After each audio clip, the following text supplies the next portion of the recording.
Hi, I am Dr. Rajesh, consultant ENT surgeon, Gurupudi ENT Specialty Hospital.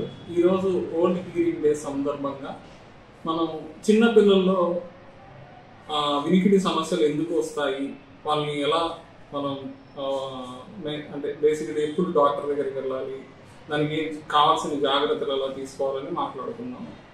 యూజువల్గా కొంతమందికి చిన్నపిల్లలకి పుట్టుకతో మాటలు రాకపోవడం ఇలాంటివి ఉంటాయి. అవి పుట్టుకతో వచ్చే ప్రాబ్లమ్స్, వినికిడి లోపాలు. దానివల్ల వినికిడి లోపం ఉండడం వల్ల వాళ్ళకి మాటలు కూడా రావడానికి డిలే అవుతుంది, లేకపోతే కొన్నిసార్లు పూర్తిగా మాటలు కూడా రాకపోవచ్చు. వీళ్ళనే మూగా చెవి పిల్లలు అంటారు.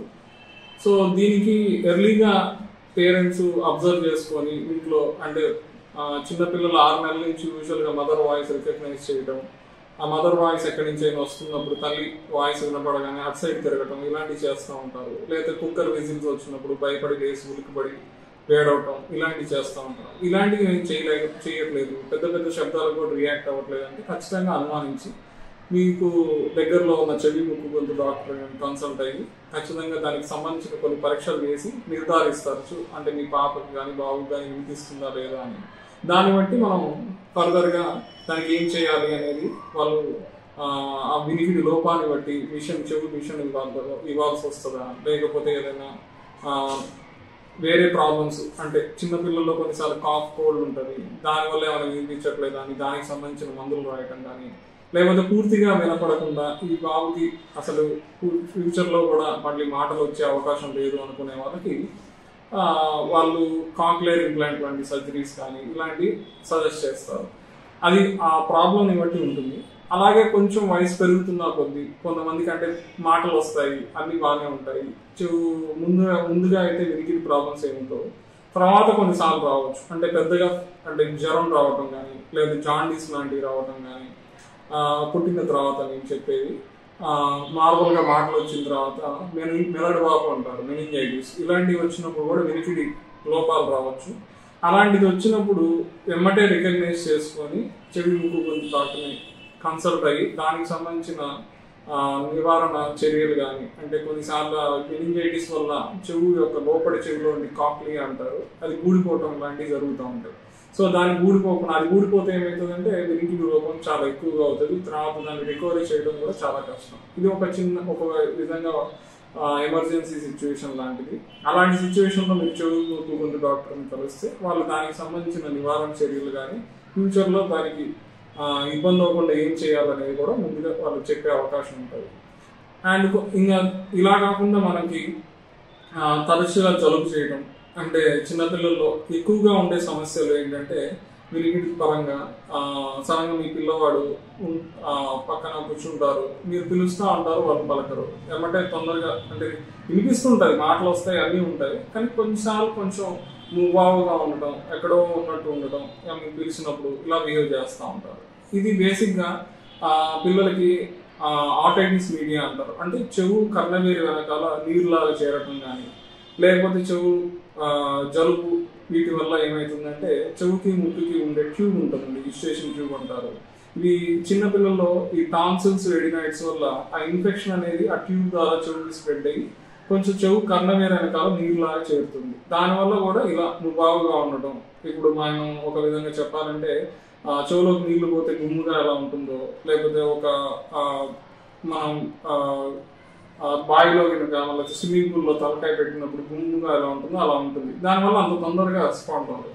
సో ఇలా తరచుగా జలుబు చేసి చెవులు వినపడట్లేదు అంటే ఇట్లాంటి ప్రాబ్లమ్స్ ఉండొచ్చు. ఎడినాయిడ్స్ పెద్దగా ఉండటం, వాటి వల్ల చెవు వినికిడి సమస్యలు ఇలాంటివి ఉంటాయి. సో వాటిని కూడా నివారించుకోవాలి ఖచ్చితంగా. ఎందుకంటే దానివల్ల వాళ్ళ బ్రెయిన్ డెవలప్మెంట్ అంటే బ్రెయిన్ మెచ్యురేషన్ మీద కానీ వీటిమన్నిటి మీద ఎఫెక్ట్ ఉంటుంది. ఎందుకంటే ఎప్పుడైతే పిల్లలు బాగా వింటారో అప్పుడు వాళ్ళ ఎదుగుదల అనేది, బ్రెయిన్ ఎదుగుదల అనేది, ఐక్యూ అనేది చాలా ఎక్కువగా మంచిగా ఇంప్రూవ్మెంట్ అవుతుంది. సో ఖచ్చితంగా ఇలాంటిది మీరు మీ పిల్లల్లో అబ్జర్వ్ చేస్తే చెవి ముక్కు గొంతు డాక్టర్ని కన్సల్ట్ చేయండి.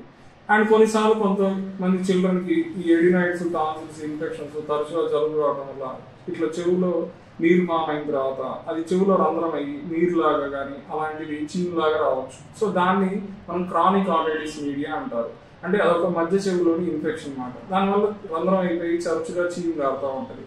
ఇది కూడా చాలా మంది చుక్కల మందులు వేసుకోవడం, అప్పటికప్పుడు అంటే తీసుకొచ్చుకొని మెడికల్ షాపుల్లో వేసుకోవడం ఇలాంటివి చేస్తూ ఉంటారు.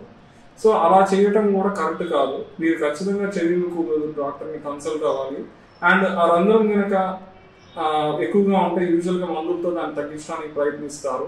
ఒకవేళ యూజువల్గా చాలా 5 నుంచి 6 ఏళ్ళు 7 ఏళ్ళు చిల్డ్రన్ లోపు మందులతోనే దీన్ని మ్యాక్సిమం దానికి నివారణ చేయడానికి ప్రయత్నిస్తారు. కానీ 7 సంవత్సరాల పైన 8 సంవత్సరాల పైన కూడా అలాగే రంధ్రం ఉండిపోవడం, ఆ రంధ్రం చాలా పెద్దగా ఉండడం అండ్ అది తగ్గకపోవడం అండ్ వినికిడి సమస్య ఉండడం చిల్డ్రన్కి, అలా ఉన్నప్పుడు ఖచ్చితంగా దానికి ఆపరేషన్ లాంటివి అవసరం అయితే. ఇంతకుముందు అయితే కొంచెం చైల్డ్ 15-16 సంవత్సరాలు వచ్చేంత వరకు కూడా ఆపరేషన్ కోసం ఆగేవారు. ఇప్పుడు ఆగాల్సిన అవసరం లేదు. ఎందుకంటే దాన్ని ఆగటం వల్ల చెవులో ఉండి మధ్య చెవులో ఉండే ఎముకలు కరిగిపోతాయి. దానివల్ల వినికిడి సమస్యలు శాశ్వతం అవ్వచ్చు. సో దాని ముందుగా మనం 7-8 సంవత్సరాల్లో గ్రహించి దాన్ని నివారణ చేసుకొని చిన్న సర్జరీ లాంటిది అవసరమైతే చేయించుకొని ఆ రంధ్రం చీమి కాకుండా ఉంటే ఫ్యూచర్లో వినికిడి సమస్యలు రావు. సో ఇలాంటివి అన్నీ ఉంటాయి. అండ్ దీంతో పాటు కొన్నిసార్లు పుట్టుకతోనే కొన్ని సిస్ట్ లాంటివి ఉండటం చెవుల్లో, ఇలాంటి వాటి వల్ల కూడా వినికిడి సమస్యలు ఉంటాయి. సో అలాంటి ఏమున్నా కానీ మనం చెవి ముక్కు డాక్టర్ని మనం కన్సల్ట్ అయ్యి ముందుగా మనం చర్యలు తీసుకుంటే దీని నుంచి శాశ్వత పరిష్కారం అనేది లభిస్తూ ఉంటుంది.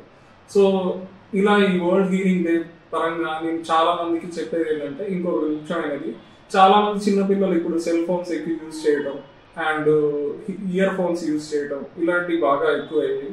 అండ్ బయట కూడా నాయిస్ పొల్యూషన్ కూడా చాలా ఎక్కువగా ఉంది. సో దీనివల్ల మేము చాలా మందికి చిన్నపిల్లల్లో కూడా వినికిడి లోపాలు